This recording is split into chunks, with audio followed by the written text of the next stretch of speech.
in this lesson, we're going to wrap everything up and summarize all that we've learned so far and take a look at the exact steps that you need to take to win your first proposal.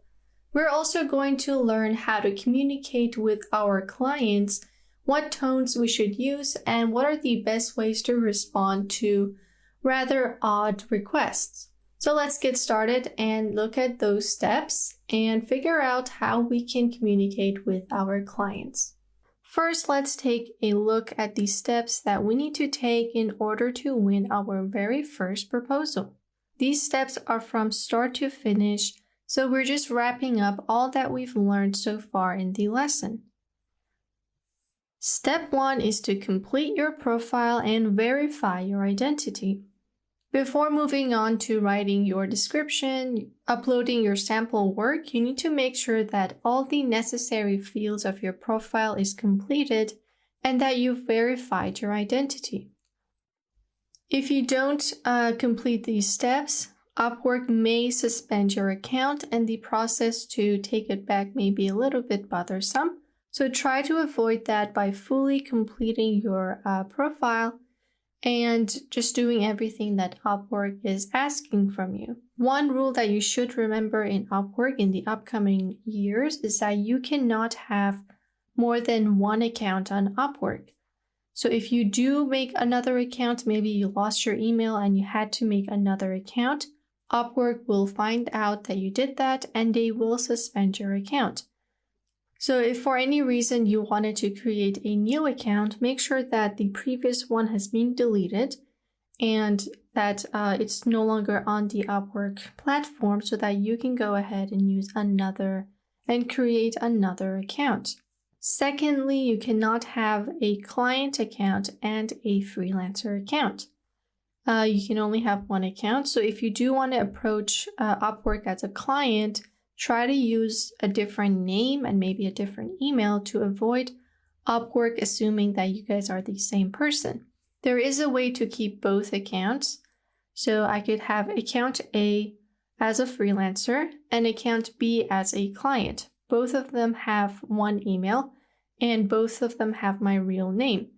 If I want to keep both of these accounts, I can just contact Upwork support and ask them to allow such a thing. If I don't ask that from Upwork, they will just suspend my account. So this step is really important. You don't want your account to be suspended when you have a lot of projects and a lot of clients waiting for you. The second step is to fill in your profile with previous work. Now, if you were a freelancer before, anything that you've done for other clients should be on your Upwork platform. On your Upwork profile because it can make you look more credible. The client will come onto your profile and they can see that you've done many, let's say, logos for previous clients. Like we talked about, if you haven't had previous clients before, just go to any of those fake client generators and use those works to fill in your profile. So never leave your profile empty because if it's empty, there's no way of reassuring the client that you are good at what you do. Also make sure that the works you're putting in on your profile are high quality, they're not blurry, they're not old, and that you're putting the best of your works on your profile because you're going to be judged based on how good those works are.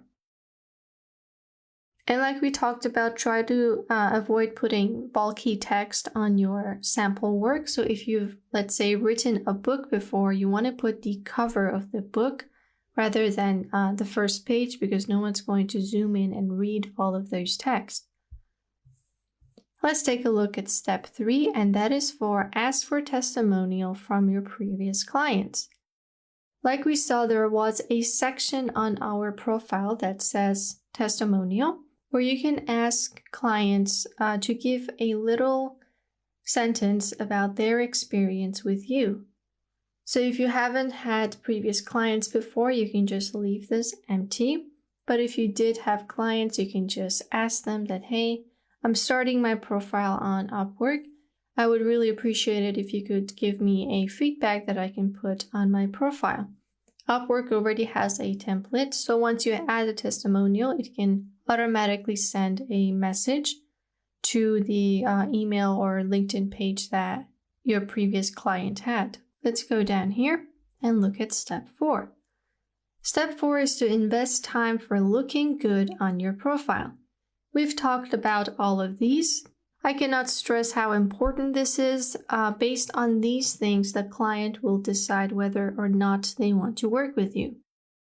So your profile picture is going to be the hook of grabbing the attention. And once they see your profile picture and they maybe spend 1 second looking at it, they can then look at your heading, which also needs to be a easy to understand heading. You don't want to say a general term like graphic designer, but more specifically onto what is it that you exactly do as a graphic designer. For example, you can say that you design logos, you do packaging, and just bring in that specific term that is related to that field of work. Finally, after reading your heading, they're going to look at your description. You don't want it to be all about you and just unrelated to the client. So first of all, you want to start with the service that you are providing. You can write a list or just summarize the things that you do. And always start with a engaging sentence. So for example, like you can say that, let's get you an awesome website in, let's say, 3 weeks. That right there is going to be more engaging than if you were writing, hello, my name is Daniel and I'm 32. So you want to put an engaging sentence right at the top of your description.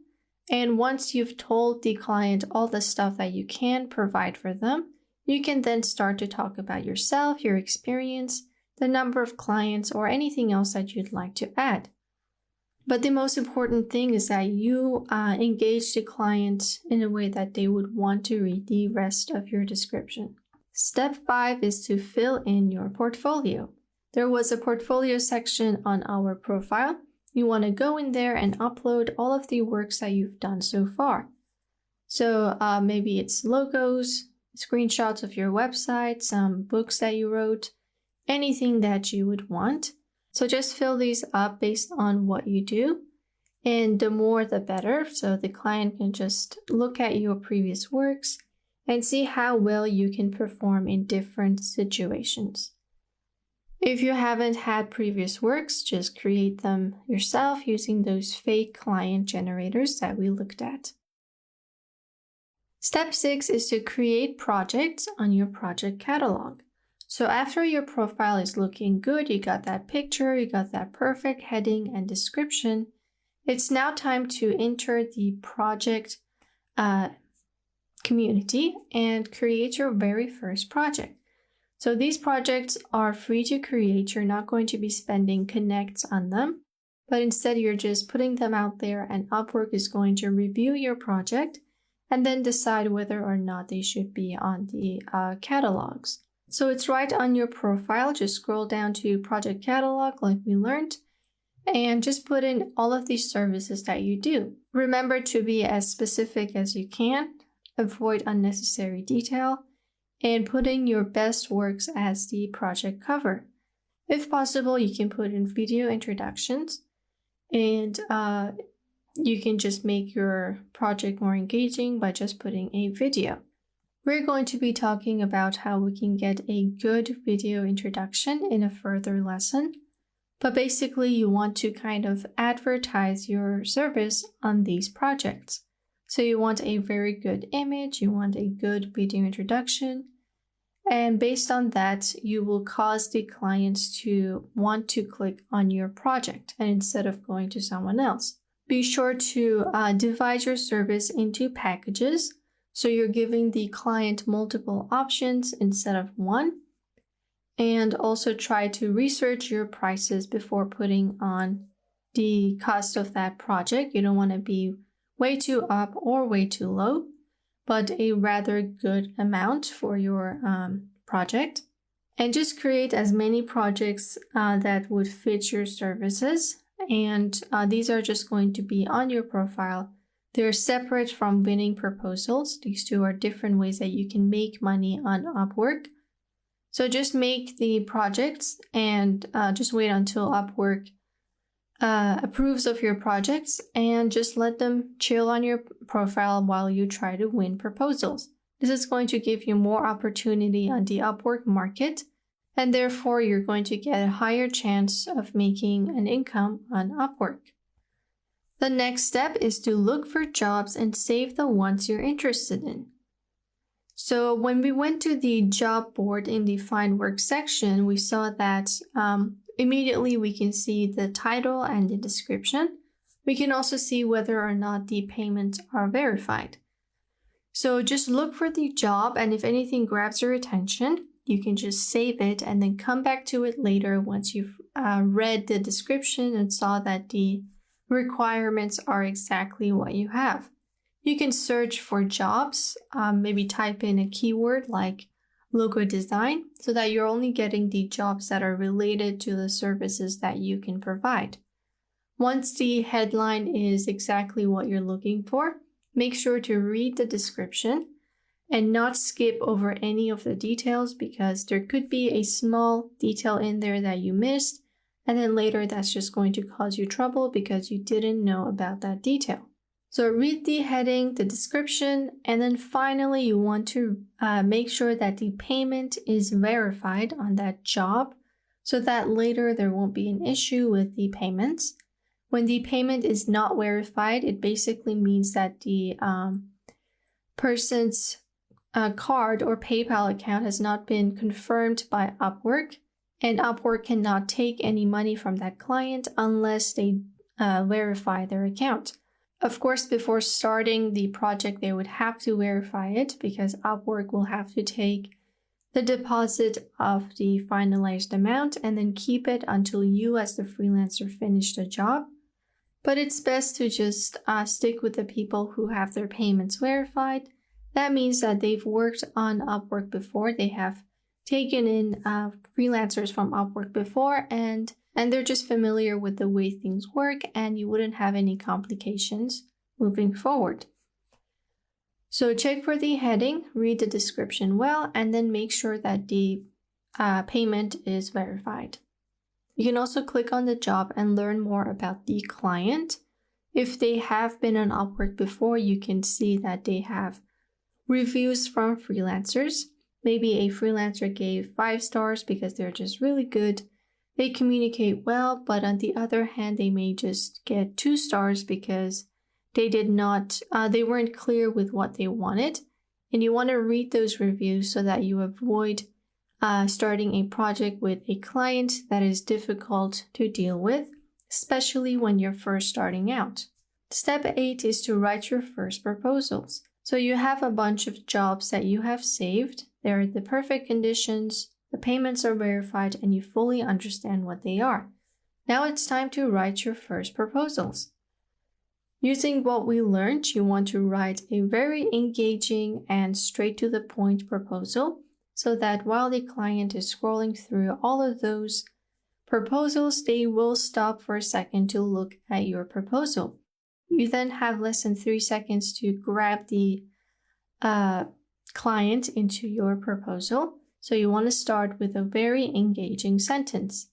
Instead of starting with unrelated things like, "Hello, I really think your company is great," or "Thank you for reading this," you want to start with something that relates to them. "I can create that e-commerce store in less than 5 weeks," something like that.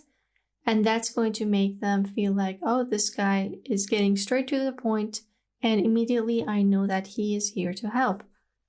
So the first sentence is very important. Stay away from unnecessary sentences, just as the examples that we saw in a previous lesson. Step 9 is to write a certain amount of proposals per month. Just because you're writing good proposals doesn't mean that the client is going to answer to you 100%. There may be someone who wrote better than you, or their skills matched the project more than yours did. So you want to get and increase your chances by writing a certain amount of proposals. And since every month you're going to get new connects, you want to keep that number in a way that you have a steady amount of connects every month to write your proposals. So maybe that number could be 10 proposals per month, 5 proposals per month, depends on you. If you choose to promote your proposals with the connects, that number may be lower.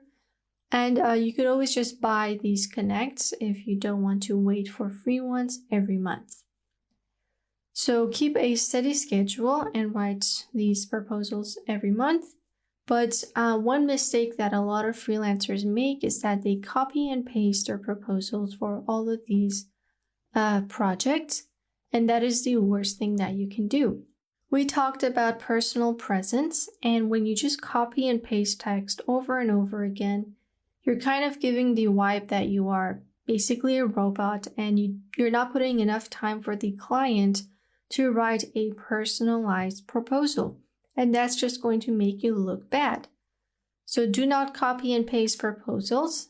Write a fresh one for every project. It may be a lot of work, but it's going to leave a good impression on the client, seeing that you created this proposal and wrote it specifically for that client. So keep a steady routine and avoid copying proposals. Let's scroll down to step 10. When you're first starting out, it's really hard to get that first project, and sometimes it may take months. For others, it takes years. It really depends on the situation. But the most important thing is to not give up. You want to be active on your profile. You don't want to seem like you tried once and then you gave up. That's just not the spirit a freelancer needs to have. So don't give up, even if it seems like you're not getting any engagement. Just keep going and try to improve your profile and proposals instead of just leaving them be, because maybe it's the way that you write proposals or the items on your profile that is just not getting the right engagement. Some things that you can do to improve that profile is to research other freelancers. Just type in a term that is related to your service and take a look at the top-rated freelancers in that field. See whether or not your profile is similar to that freelancer. Do you have the right terms? Do you have the right search tags? And based on that, you can see whether or not you need to improve your profile. So that's one thing that you can do, research other freelancers. The second thing is to advertise your proposals and projects. You can either do that on Upwork or on other platforms. You can use the video introductions that you made for a project and just share that on other platforms, maybe on your Facebook page, on your Instagram page, even in freelancer groups that are on Facebook and other platforms. This way you're giving more of an audience to your projects, and the people who come across them may be interested in working with you, but they would have to come to your Upwork profile. So you could advertise your projects outside of Upwork, but try to keep all the business within Upwork. Always update your profile. If 6 months went by and you still had one profile picture, maybe it's time to get a fresh one. Maybe write a fresh description and just keep refreshing your profile every 6 months or so. You don't want to change the main message. You're just writing a different thing so that if a previous client came by to your profile, they can see that you are an active person and you are always on Upwork and you're ready for a new project. But if you just write something and keep it the same for 1 year, it's going to seem as if you are not as active, and that could decrease the chances of clients wanting to work with you. So those are the steps that you need to take to win your first proposal. We've learned about all of these in the previous lessons, and we'll be talking more about them in the upcoming lessons. The key to winning proposals and projects on Upwork is to be active, consistent, and not give up. So follow those 3 things and you would have a higher chance of being successful. I hope you guys enjoyed this lesson. I will see you in the next lesson where we talk about some tips about communicating with the clients we find on Upwork.